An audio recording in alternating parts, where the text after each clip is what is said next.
Eu vou te falar agora tudo o que você precisa saber sobre replantio de rosa do deserto. A primeira coisa é que o vaso precisa ter muitos furos para ajudar a drenagem.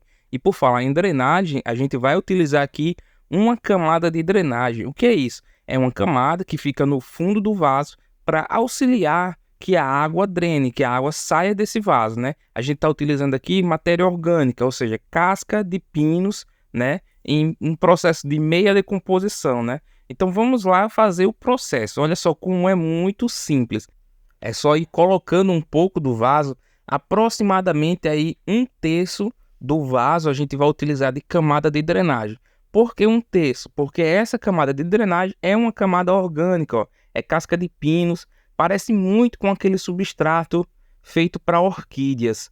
É um material muito bom, de excelente drenagem, e ele vai fazer parte da matéria orgânica do nosso substrato. Agora a gente vai utilizar um substrato específico para a rosa do deserto, adicionado a uma quantidade de palha de arroz carbonizada, que é a parte inorgânica desse substrato. Essa parte inorgânica, a palha de arroz, ela vai ajudar ainda mais a drenagem, né? Eu gosto de regar muito a minha rosa do deserto, então esse substrato com palha de arroz, para mim, para o meu cultivo aqui, ficou ideal. Mas cada um vai ter que identificar qual o seu cultivo, qual o seu substrato ideal para a sua região.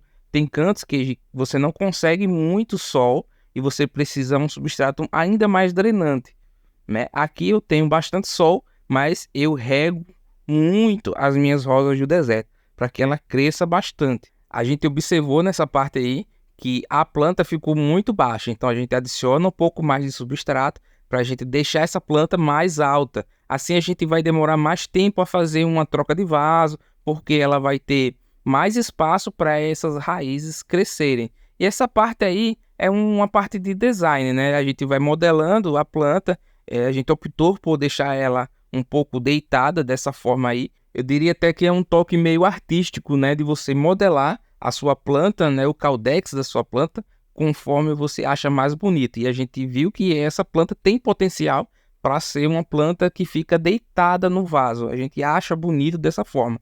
E olha como é simples, a gente só apoiou a planta e agora a gente está completando os espaços que ficaram sem substrato. E depois de fazer esse replantio, a gente pode deixar no sol? Pode sim, tanto pode quanto deve. O sol vai estimular o crescimento vegetativo dessa planta, porque ela é uma plantinha de sol. E quais são os outros procedimentos que a gente deve fazer?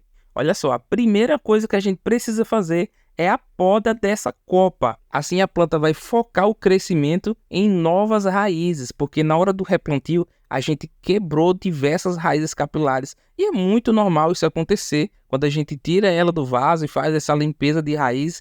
Acontece muito. Então a gente faz essa poda de copa para que a planta pare de crescer a folhagem e os galhos e foque no crescimento das raízes. Falando em crescimento de raízes, você acha que a gente pode regar a planta depois que faz um replantio desse? Eu vou te responder agora na lata. Não, a gente não pode regar essa planta agora. A gente vai deixar ela sem rega por pelo menos uns 15 dias, que é o tempo necessário para ela fazer a cicatrização das raízes e começar a brotar novas raízes.